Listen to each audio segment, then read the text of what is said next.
శుభకార్యాలకు పూజార్ల కోసం వెతుకుతున్నారా? పూజారీస్.com లో అతి తక్కువ ధరలకే పూజార్లను ముందే బుక్ చేసుకోండి. వెంటనే కాల్ చేయండి. నమస్కారం, సుమన్ టీవీకి స్వాగతం. మనం అనుకున్నటువంటి పనులు జరగాలి, కష్ట నష్టాలన్నీ తొలగిపోవాలంటే దత్త జయంతి రోజు దత్తుని ఏ రకంగా పూజించాలి, దత్తుని యొక్క కృపా కటాక్షలు పొందాలంటే ఏం చేయాలి అనే విషయాలను తెలియజేసేందుకు మనతో పాటు ఉన్నారు ప్రముఖ ఆధ్యాత్మికవేత్త, జ్యోతిష పండితులు బ్రహ్మశ్రీ నందిపట్ల శ్రీహరి శర్మ గారు. గురుగారు నమస్కారం అండి. వాగర్థావివ సంపృక్తౌ వాగర్థ ప్రతిపత్తయే జగతఃపితరౌ వందే పార్వతీ పరమేశ్వరౌ. అన్నపూర్ణే సదా పూర్ణే శంకరః ప్రాణవల్లభే జ్ఞానవైరాగ్య సిద్ధ్యర్థం భిక్షాం దేహీ చ పార్వతి. మాతా చ పార్వతీదేవి పితాదేవో మహేశ్వరః బాంధవా శివభక్తాశ్చ స్వదేశో భువనత్రయం. సదాశివసమారంభాం శంకరాచార్య మధ్యమాం అస్మదాచార్యపర్యంతం వందే గురుపరంపరాం. ఆదిత్యాయ చ సోమాయ మంగళాయ బుధాయ చ గురుశుక్రశనిభ్యశ్చ రాహవే కేతవే నమః.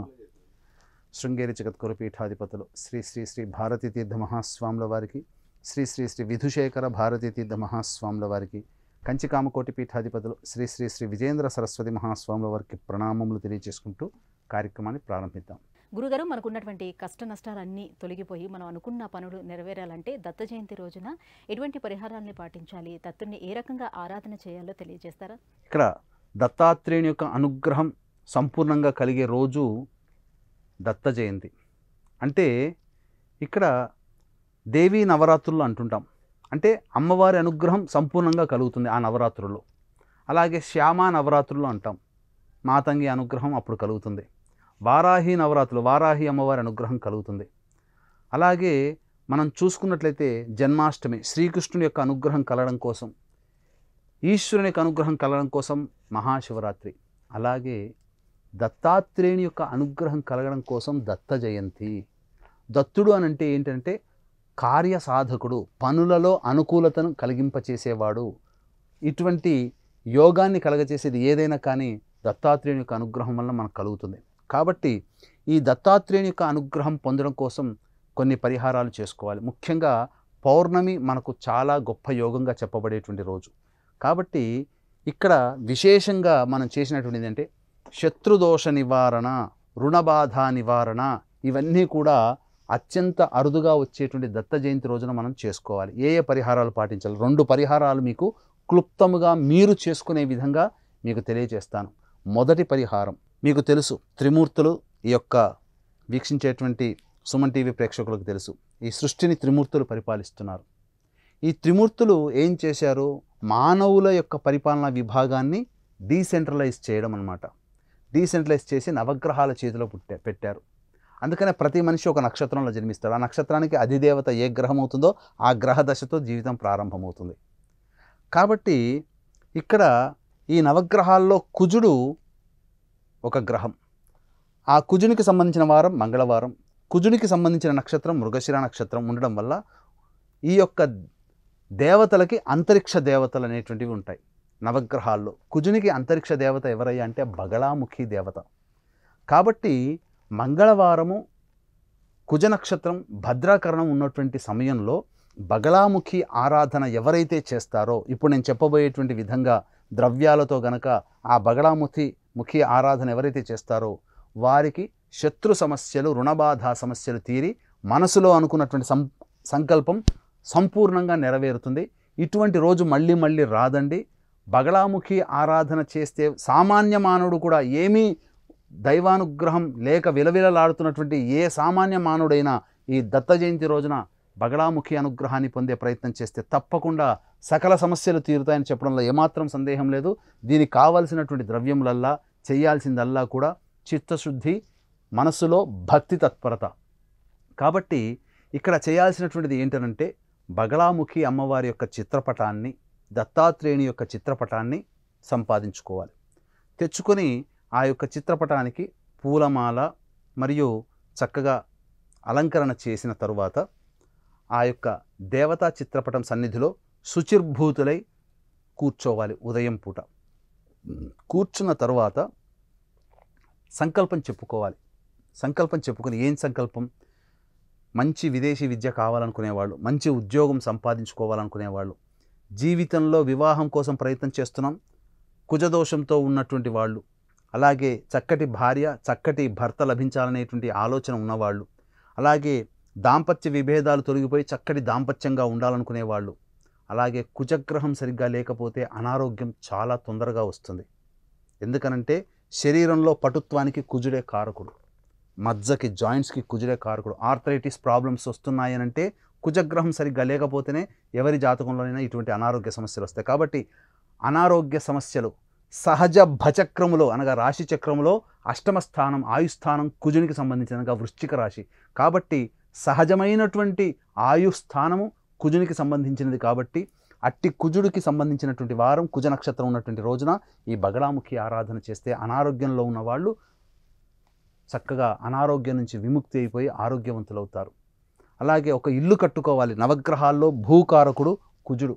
కాబట్టి ఇల్లు కట్టుకోవాలనే తపన ఉన్నవాళ్ళు వీళ్ళందరూ కూడా మీ యొక్క సంకల్పం ఏదైతే ఉంటుందో ఆ సంకల్పం మీరు మనసులో చెప్పుకొని, నేను అంతఃకరణ శుద్ధిగా నేను దేవతల్ని ఆరాధన చేస్తున్నాను, దేవతలారా నాకు అనుగ్రహాన్ని ప్రసాదించండి, నేను పనిచేసే దాంట్లో నేను అనుకున్న సంకల్పంలో నాకు శక్తినివ్వండి అని చెప్పి ప్రార్థన చేసుకొని మీరు బగళాముఖి స్తోత్రాన్ని మీరు 27 సార్లు పారాయణం చేయండి. రుణ విమోచన కావాలనుకునే వాళ్ళు రుణ విమోచక అంగారక స్తోత్రాన్ని 27 సార్లు పారాయణం చేయండి. వివాహం కావాల్సిన వాళ్ళైనా కానీ ఈ విధంగా బగళాముఖి స్తోత్రాన్ని లేదా బగళాముఖి కవచాన్ని 27 సార్లు పారాయణం చేయండి. పారాయణం చేసిన తరువాత దగ్గరలోని రావి చెట్టు దగ్గరికి వెళ్ళండి. రావి చెట్టు దగ్గరికి వెళ్ళిన తర్వాత ఒక పసుపు కొమ్మును తీసుకోండి.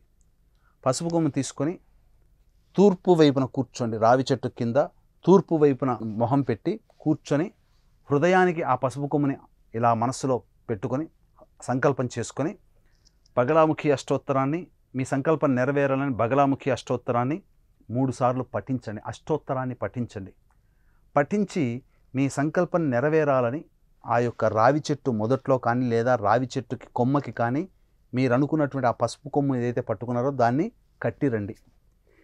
కట్టి వచ్చి ఇంటికి వచ్చిన తరువాత ఇప్పుడు నేను చెప్పబోయేటువంటి ద్రవ్యాలతో హోమం చేయండి.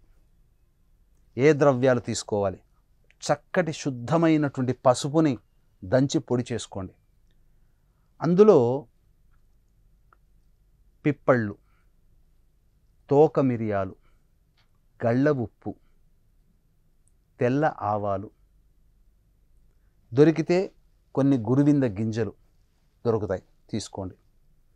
తరువాత తేనె, ఇవన్నీ కలిపి బగళాముఖి అమ్మవారి అష్టోత్తర నామాలు ఉంటాయి కదా, ప్రతి నామానికి నమః నమః అంటూ చదువుతుంటాం. ఆ నమః ప్లేస్లో ప్రతి నామం చదువుతూ నమః ప్లేస్లో స్వాహ అనుకుంటూ మీరు అగ్ని ప్రజ్వలన చేసిన తర్వాత అప్పుడు హోమం చేయండి. ఈ విధంగా హోమం చేసుకొని మీరు అగ్నిదేవుడికి నమస్కారం చేసి ముమ్మార్లు ప్రదక్షిణ చేయండి. ఈ విధంగా చేసినట్లయితే ఖచ్చితంగా అచిరకాలంలోనే మీ సంకల్పం ఆ దేవత యొక్క అనుగ్రహం వల్ల కలుగుతుంది. ఇటువంటి విధంగా చేసుకునే హోమము కానీ బగళాముఖి హోమము కానీ ఆ డిసెంబర్ 26వ తారీఖు రోజునే చేయాలి. మళ్ళీ వేరే రోజున మనం చేసినట్లయితే మనకు ఫలించదు.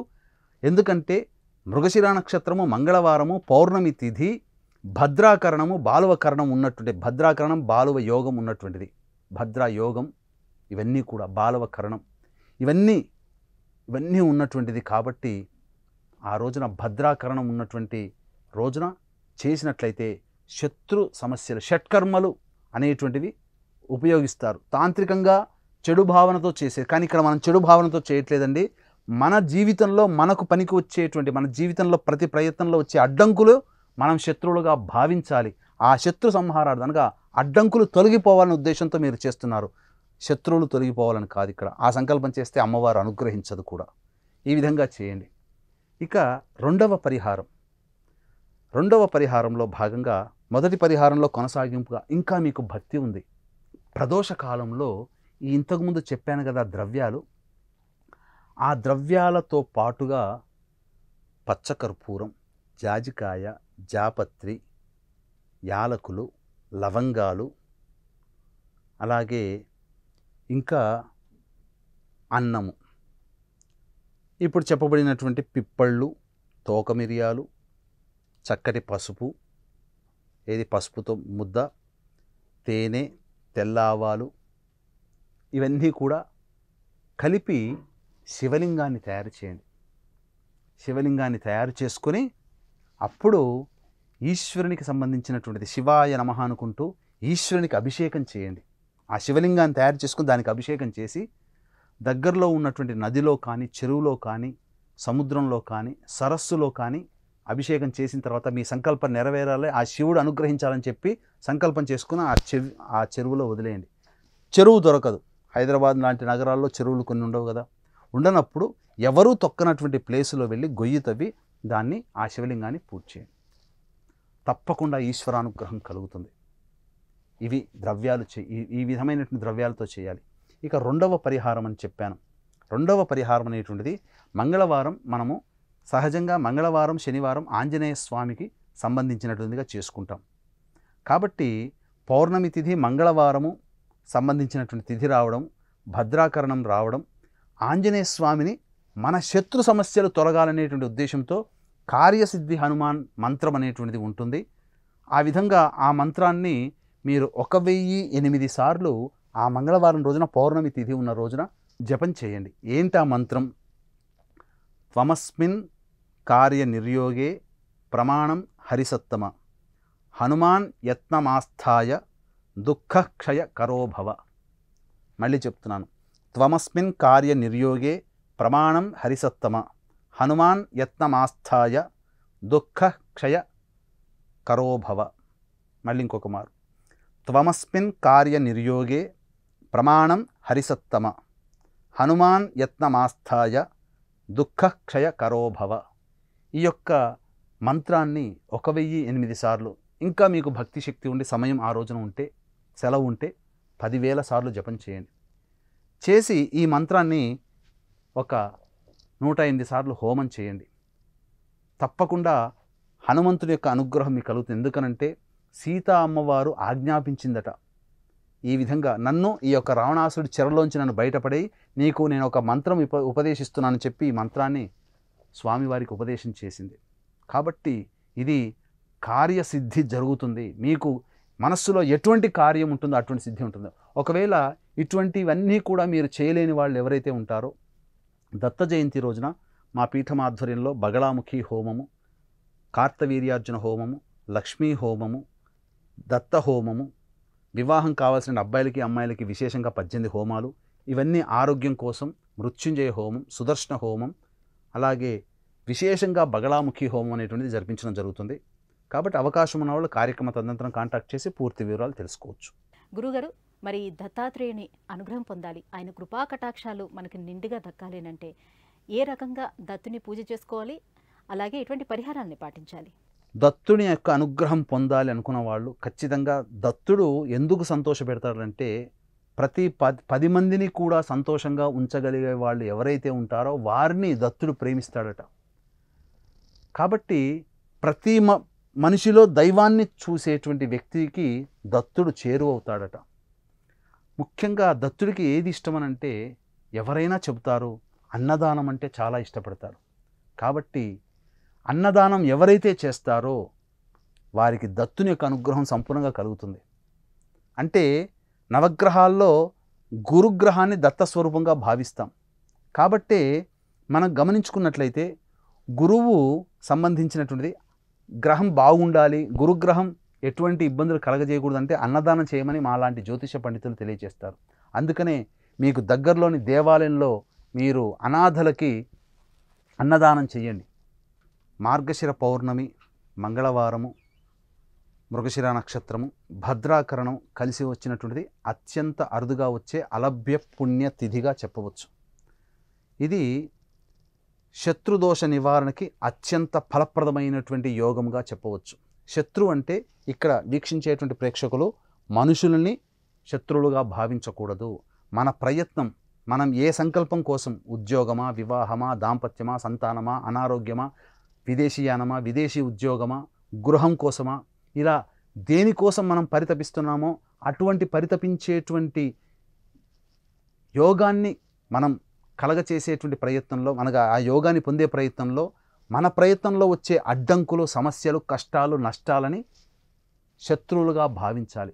కాబట్టి అట్టి దోష నివారణార్థం ఇటువంటి అరుదైనటువంటి పుణ్య తిథి యోగము కరణము కలిసి వచ్చినటువంటి రోజున మా పీఠం ఆధ్వర్యంలో బగళాముఖి హోమము, కార్తవీర్యార్జున హోమము, దత్తాత్రేయ హోమము, లక్ష్మీ మూలమంత్ర సంపుటిత లక్ష్మీ సూక్త హోమం, సుదర్శన హోమం, వివాహం కావాల్సినటువంటి అబ్బాయిలకి అమ్మాయిలకి 18 రకాల హోమాదులు, అలాగే కాశీక్షేత్రంలో దత్త జయంతి రోజున మా పీఠం ఆధ్వర్యంలో మా స్వంత భవనం శ్రీ కామాక్షి నిత్యాన్నదాన ఆశ్రమంలో అన్నదాన కార్యక్రమాలు జరపబడుతున్నాయి. మధ్యాహ్నం 3 గంటలకి ఈ యొక్క హోమాది కార్యక్రమాలు ప్రారంభమవుతాయి. కాబట్టి ఆ దత్త జయంతి రోజున 12వ తారీఖు వరకు కూడా మీరు ఈ యొక్క కార్యక్రమంలో మీ గోత్రనామాదులు నమోదు చేసుకోవచ్చు. గురుగారు, దత్తాత్రేయుని యొక్క విశిష్టతను గురించి, ఎటువంటి పరిహారాలని పాటిస్తే ఆ దత్తాత్రేయుని అనుగ్రహం లభిస్తుందో తెలియజేసినందుకు ధన్యవాదాలు. సర్వం శ్రీ ఉమామహేశ్వర పరబ్రహ్మార్పణమస్తు.